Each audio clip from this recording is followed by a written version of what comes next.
오늘 말씀을 함께 나누는데, 오늘 말씀을 대하고 보니까 제가 어린 시절 어머니가 키질 했던 생각이 나.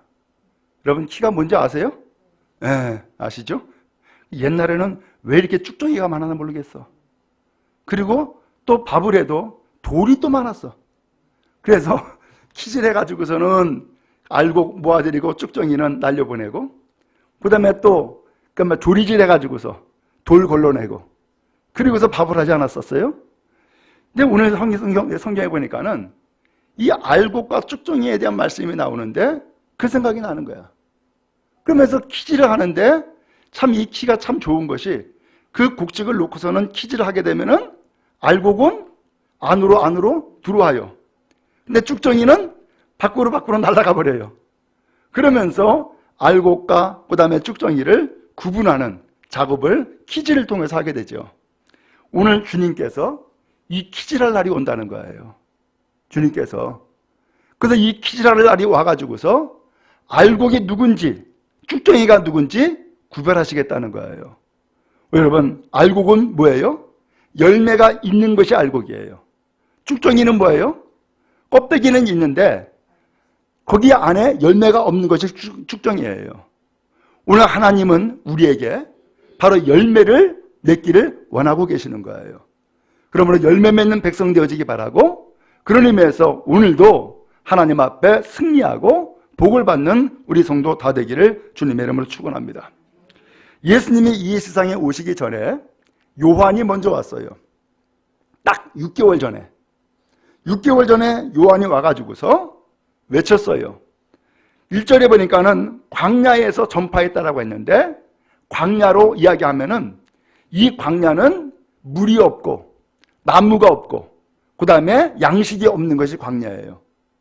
그런데 이 광야에서 전파했대요. 그러면 이 광야에서 왜 전파했을까? 이왕이면 사람 많은 데서 하지.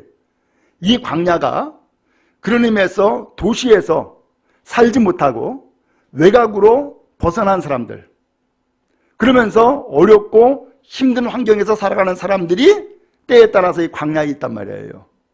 이 광야에 세례 요한이 가가지고서 외친 거예요. 회개하라, 천국이 가까이 왔다 라고 선언했어요.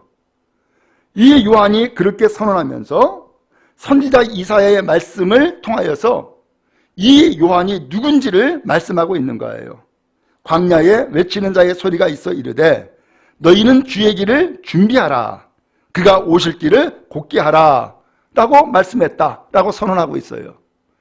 오늘 그런 의미에서 여기에서 회개하라, 천국이 가까이 왔다라고 했는데, 오늘 천국이 뭐예요? 하나님이 다스리는 세상이 천국이에요. 하나님이 다스리는 나라가 천국이란 말이에요.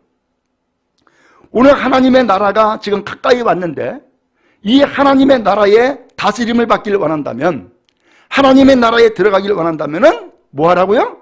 회개하라는 거예요. 그러면서 이 세례 요한의 이 외친 이 말씀을 이미 구약성경 이사야서에서 이 말씀이 이미 기록되어 있는 거예요. 광야에 외치는 자의 소리가 있어 이르되 너희는 주의 길을 준비하라, 이런 말씀을 해요. 주의 길을 준비해라, 그가 오실 길을 곧게 해라, 이렇게 표현을 했어요. 그러면 주의 길을 준비한다? 이게 도대체 뭐예요? 구약성경은 우리가 알듯이 이 땅에 구세주를 보내주신다라고 하는 약속의 말씀이에요. 그 다음에 신약성경은 그 구세주를 보내주셨다라고 하는 응답의 말씀이에요. 오늘 이 구약성경 이사야에서 주의 길을 준비해라 라고 하는 것은 주님이 곧 오시니까 주님이 오시는 것을 영접할 준비하라, 그 얘기예요. 주님이 오시는 것을 영접할 준비를 해라. 그것이 주의 길을 준비하라는 얘기예요. 그가 오실 길, 주님이 오시니까 그 길을 곧게 해라, 그 길을 잘 평탄하게 하고 다져라, 이 말씀을 하고 있는 거예요. 그럼 도대체 이 준비하라 이 말씀이 뭘까? 이 말씀이 앞에 2절에서 요한이 얘기했던 회개하라는 말씀이고, 그 다음에 6절에서 이 사람들이 세례 요한의 이야기를 듣고서는 예루살렘에서, 온 유대에서, 요단강 사방에서 다 나왔어요. 나와가지고서 요한이 회개하라 천국이 가까이 왔다 얘기하니까 자기들의 죄를 자복하고 그리고 요단강에서 세례를 받더라는 거예요. 이 세례를 11절에서는 뭐라고 표현했냐면은 나는 너희로 회개하게 하기 위하여 물로 세례를 베풀거니와, 회개의 세례를 베풀었다라는 말씀인 거예요. 자, 오늘 여러분, 지금 이 요한이 뭘 지금 이야기를 하고 있고 무엇을 지금 해가고 있어요? 사람들에게 주님이 오실 것을 준비시키고 있는 거예요. 근데 주님이 오실 것을 준비시키는데 그 주님이 오시면은 천국, 곧 하나님의 나라가 이루어지게 되니까 하나님의 나라가 이루어지기 전에 회개해야만 이 천국이 바로 그의 것이 되고 이 천국에 들어갈 수 있음을 말씀하고 있는 거예요. 그래서 먼저 회개하는 것이 곧 준비라는 거예요. 그래서 이 사람들이 다 모여 나와가지고서 자기들의 죄를 자복해요. 곧 회개한 거죠. 그리고 뭐 했어요? 요한으로부터 요단강에서 세례를 받은 거예요. 이게 앞에 있는 말씀인 거예요. 여러분, 주님은 구약 성경에서 이미 오시겠다라고 약속을 했고요. 요한은 그 주님이 오시니까 준비해라, 이것을 먼저 준비시켰던 거예요. 오늘도 이 인천시에서 왔어요. 근데 저에게 문자가 오기를 부평구에서 오기로 돼 있어요. 근데 부평구에서 오지 않고 인천시에서 왔어. 왜 그랬어요? 부평구에서 확진자가 생겼어. 그래서 구청 직원들이 전부 다 검사를 받았어요. 그러니까는 구청 직원들이 못 온 거야. 그리고서 구청에서는 시에다가 도움을 요청한 거예요. 시에서 좀 가시라고. 그래서 시에서 온 거예요. 자, 지금 그 얘기를 내가 왜 하느냐? 오늘 여기 성경에 나와 있는 것처럼 그 사람들이 먼저 문자를 보낸 것은 이제 구에서 오든지 시에서 오든지 와서 점검을 할 테니까 준비해 주세요 라는 얘기거든요.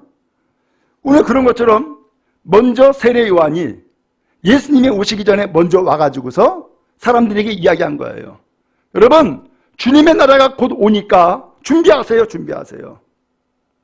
그러면서 그 준비를 시키는데 그 준비가 곧 회개였어요. 그리고 더 나아가서 그 회개가 곧 세례였던 거예요. 그러므로 이 세례를 베푸는데 이 성경에서는 세례를 어떻게 베풀어요? 요단강에서 물속에 쑥 잠궈요. 쑥 집어넣는다고요. 그래 다시금 쑥 꺼내요. 그럼 물속에 쑥 집어넣으면 사람의 숨을 못 쉬어요. 숨을 못 쉬면 어떻게 돼요? 죽는 거야. 근데 숨을 쉴 수 있도록 다시 또 끄집어 올려요. 그러면은 내가 살았네 라고 되는 거예요.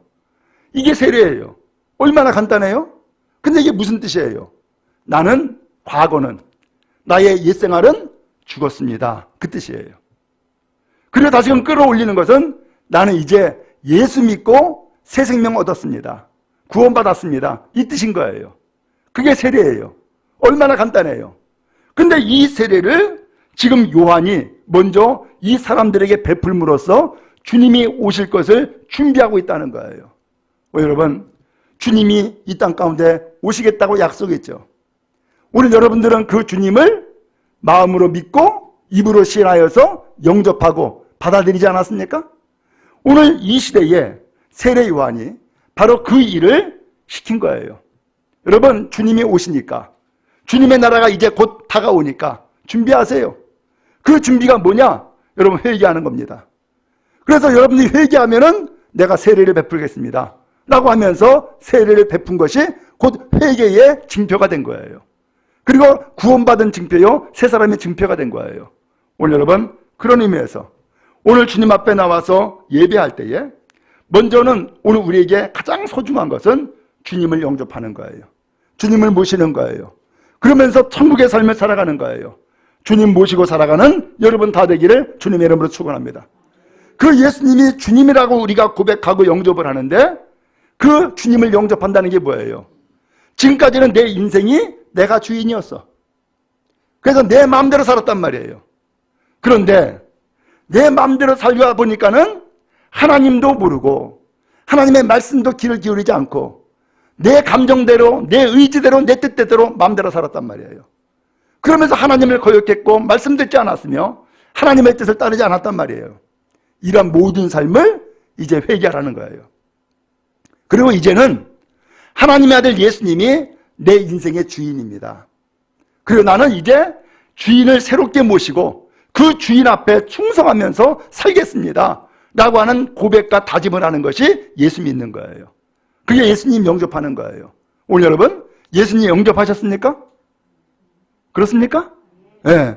예수님을 영접했고 그래서 예수님이 여러분의 삶의 주인이시라면은 여러분은 누구의 뜻대로 살아야 되는 거예요? 주님의 뜻대로. 그게 성도의 삶인 줄로 믿습니다. 그러므로 언제나 우리는 고백할 수 있어야 돼요. 예수님이 내 인생의 주님입니다. 주인입니다. 나는 이제 주님의 뜻대로 순종하며 살겠습니다. 이것을 고백하며 살아가는 것, 그게 믿음이에요. 그게 신앙이에요. 이 믿음 가지고 살아가는 여러분 다 되기를 간절히 바랍니다. 오늘 그렇다 그러면은 진짜 예수님이 내 인생의 주인이라고 하는 것을 뭘로 알 수 있어요? 내 삶의 실천을 통해서 알 수 있어요. 내가 누구에게 순종하느냐?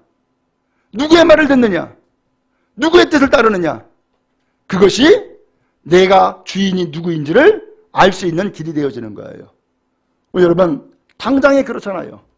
제가 분명히 이야기할 수 있는 것은 바로 그거예요. 당장에 예배 드리는 것이 문제가 되어버렸어요. 어떻게 해야 돼요? 우리는 예수님을 주인으로 모시니까 주인의 뜻에 따라야 될 것 아니에요. 그 주인이 우리에게 뭘 원하고 계세요? 아하, 주인은 주님을 고백하는, 주님을 예배하는 것을 원하신다. 그럼 예배하는 것이 주인의 뜻에 따르는 것이 되는 것이죠. 여러분 그런 의미에서 오늘 우리의 삶이 예수님을 고백하고 예수님을 인정하며 예수님의 뜻대로 살아가는 삶이 오늘 여러분에게 펼쳐질 수 있기를 간절히 바랍니다. 그런데 이렇게 해서 요한이 그 예루살렘에서 온 사람들, 유대에서 온 사람들, 그 다음에 요단강 사방에서 온 사람들 그렇게 세례를 베푸는데 느닷없이 바리새인들과 사두개인들이 나타난 거예요. 아니 바리새인과 사두개인들이 나타났어? 그러면서 요한이 세례를 베푸는 데로 온 거예요. 결국은 이 사람들도 지금 뭐 받겠다는 거예요? 세례 받겠다고 온 거지. 그런데 그 세례 받겠다고 온 바리새인과 사두개인들에게 욕을 하는 거예요. 뭐라고 욕했어요? 독사의 자식들아, 누가 너희를 가르쳐 임박한 진노를 피하라 하더냐? 독사의 자식들아 그러면서 욕을 하면서 막 퍼붓는 거예요. 누가 너희를 가르쳐서 진박한 인노를 피하라 하더냐? 그러면은 임박한 진노가 뭐예요? 주님이 오시면 하나님의 나라가 이루어진다라고 했죠? 그러면 하나님의 나라가 이루어지면은 그 다음에 주님께서 우리에게 행하시는 것이 있는데 그것이 바로 판단하시는 거예요. 그 심판하신단 말이에요. 그것을 오늘 성경 12절에서는 키질한다. 알곡과 죽정이를 갈라낸다. 이 말씀을 하고 있는 것이고 그 다음에 10절에서는 도끼가 나무 뿌리에 놓였다. 이 말씀을 하고 있는 거예요. 그래서 열매 맺는까지는 내버려 두고 열매 맺지 못하는 나무는 찍어가지고서 불에 던져버리겠다는 거예요. 이것이 주님의 심판이에요. 이제 회개하라 천국이 가까이 왔다. 세례요한이 이렇게 선포함으로써 이제 천국이 가까이 왔구나. 주님이 오시는구나. 그러면서 요한이 이야기했던 것처럼 이제 주님이 오신다고 하니까 천국이 임한다고 하니까 나도 준비해야겠구나. 그러면서 회개하라 라고 이야기하니까 그러면서 세례를 받도록 하니까는 그러면 나도 세례 받아야지 하고서 이 바리새인들과 서기관들이 온 거예요. 그러면 이렇게 왔으면은 오늘날 같으면은 이거 잘 왔어. 그래 환영할 것 같은데. 근데 이 세례 요한은 이 온 사람들에게 욕을 퍼봤다니까. 독사의 자식들아. 그러면 욕을 퍼부었어요. 누가 임박한 진노를 피하려고 하냐? 그러면서 욕을 했는데 이 임박한 진노는 바로 뭐예요? 그 심판이 다가오니까 그 심판을 피하려고 소위 말하면 세례, 소위 말하면 껍데기 세례만 받겠다고 왔다 그 얘기예요. 껍데기 세례만. 여러분, 세례의 형식을 취할 수 있죠. 물속에 들어갔다 나오면 되는 것이니까 얼마나 간단해. 그래서 저 사람 세례 받았어. 저 사람은 이제 천국 백성이야. 이런 흉내 내는 건 얼마나 간단해요. 그런데 지금 이 사람들에게 이 세례 요한이 이어서 하는 얘기가 회개에 합당한 열매를 맺어라. 입으로만 회개하지 말고 회개에 합당한 열매를 맺어라. 그리고 또 하나는 조상 자랑하지 말아라. 우리 조상은 아브라함입니다. 그런 얘기하지 말라는 거예요. 이게 무슨 소리예요? 바로 육신의 혈통을 자랑하고 육신의 혈통 가지고서 천국 갈 줄 알고 그러면서 혈통을 내세운 것을 이야기를 하는 거예요. 지금 두 가지를 얘기했는데 회개에 합당한 열매를 맺어라. 여러분, 회개가 뭐예요? 우리의 죄를 자복하고 용서를 구하는 거예요. 그게 회개예요. 그런데 거기에서 끝나는 것이 아니라 회개의 삶을 이제는 살아가는 거예요. 근데 이 바리새인과 사두개인들이 회개를 했는지 모르지만은 회개의 열매는 없더라는 거예요. 그래서 이 사람들이 세례를 받고자 왔지만은 독사의 자식들아 라고 하면서 그에게 크게 꾸짖었던 것을 봅니다. 그러면 바리새인들이 어떤 사람이기에 이렇게 꾸짖었을까? 사두개인들이 어떤 사람이기에 이렇게 꾸짖었을까? 바리새인은 율법을 행함으로써 구원받기를 바라는 사람들이었어요. 그래서 율법을 연구했고 율법을 철저하게 지키는데 온 힘을 썼어요. 그건 잘한 일이죠. 근데 문제는 두 가지가 나타나는데 율법을 행함으로 구원받기를 원하다 보니까는 행함이 강조가 되는 거예요. 행함이. 여러분, 우리가 알듯이 구원은 행함으로 받습니까? 아닙니다. 율법은 우리의 죄를 깨닫게 하는 것이지 율법이 오늘 우리를 구원하는 것은 아니란 말이죠. 그런데 이 사람들은 율법의 행함으로 구원받기를 바라다 보니까는 율법과 행함을 너무 지나치게 의지하고 강조했던 거예요. 또 하나는 그렇게 해서 율법을 행함으로써 의로운 삶을 살려고 하다 보니까 율법대로 살지 못하는 사람들이 눈에 거슬리는 거야. 그리고 판단하는 거예요. 왜 저 사람 저렇게 안 살아? 왜 성경대로 안 살아? 왜 말씀대로 안 살아? 이렇게 판단하기 시작한 거예요. 그러니까 율법대로 살지 못하는 사람들을 이제는 판단할 뿐만 아니라 정죄까지 하는 거예요. 저 사람은 죄인이야. 저 사람은 법을 지키지 않는 거 보니까 저 죄인이야. 하고서 낙인 찍어버리는 거예요. 이러한 삶을 이 바리새인들이 살다 보니까 똑같은 유대 공동체에서 똑같은 예루살렘 공동체에서 하나님을 섬긴다고 하면서 살긴 살지만은 거기에 딱 나눠져 있는 거예요. 바리새인과 바리새인이 아닌 사람과 율법을 지키는 사람과 율법을 지키지 않는 사람과 딱 나눠놨어요. 저 사람은 죄인, 나는 의로운 사람. 이렇게 나눠놓은 거예요. 바로 이것이 회개의 열매를 맺지 못한 삶이다라고 요한이 지적한 거예요. 또 한 사람은 사두개인이죠. 이 사두개인은 원래는 사독이라고 하는 데서 나온 거예요. 사독은 대제사장이거든요. 근데 그 대제사장의 후손들이 사두개인을 이루고 있는데 이 사두개인이 나중에는 정치와 결탁을 해요. 그러면서 종교와 정치를 결탁시켜서 사회적인 영향을 크게 만들었던 거예요. 그런데 이런 사회적 영향을 크게 만들면서 살아간 사람들이 사두개인인데 오늘날로 표현하면은 신앙생활하는 사람이 정치와 결탁해가지고서 자기의 영향력을 키우는 일을 말씀하고 있는 거예요. 바로 이것이 당시의 모습이었어요. 오늘 이 일에 대해서 세례 요한은 독사의 자식들아, 누가 너희더러 임박한 진노를 피하라 하더냐? 그러면서 회개에 합당한 열매를 맺으라는 거예요. 이제는 바리새인들에게 율법의 행함으로 구원받으려고 생각하지 말고 예수를 영접하고 구원받아라. 그리고 다른 사람들을 비난하고 정죄하고 판단하지 말고 너 자신을 알아라 라고 깨우쳐주고 있는 거예요. 그리고 사두개인들에게는 종교와 결탁해가지고서 영향력을 행사하려고 하지 말아라. 그리고 오직 예수님이 구세주인 걸 알고서 주님을 영접하고 믿음으로 살아라. 이것을 지금 이야기를 하고 있는 거예요. 그래서 회개에 합당한 열매를 맺어라 라고 말씀하고 있는 것이고, 그 다음에 아브라함이 우리 조상이다라고 조상 자랑하지 말라고 말씀하고 있는 거예요. 그 전에 보니까 제가 이제 농촌에서 목회하면서 전도를 하니까 우스갯소리이기도 하겠지만은 거기에 또 한편으로는 어떤 부분적으로 믿는 구석도 있는 것 같아요. 뭐라고 얘기냐면은, 아이고 이제 교회 나오시라고 예수 믿자고 하니까는, 아유 목사님 난 괜찮아요. 우리 마누라가 예수 믿기 때문에 마누라 치맛자락 붙잡고 가면 돼요. 그러면서 얘기를 하는 거예요. 그게 뭐예요?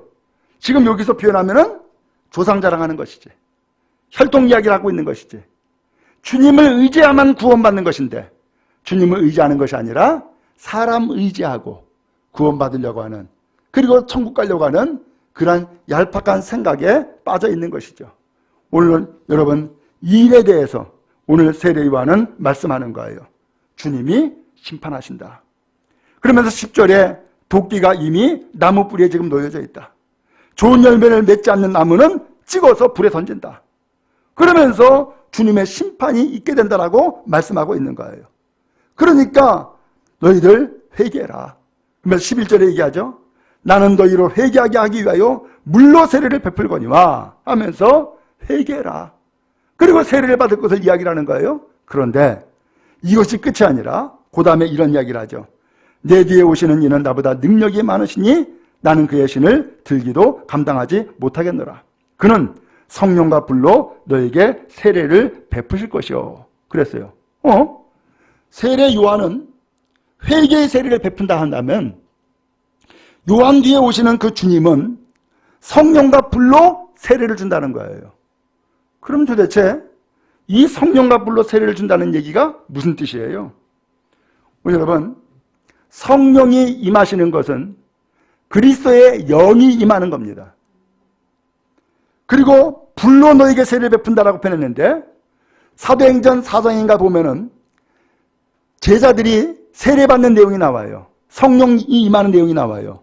그때 뭐라고 표현되냐면은 불의 혀가 갈라지는 것 같이 각 사람에게 임함을 본다라고 하는 표현이 나와요.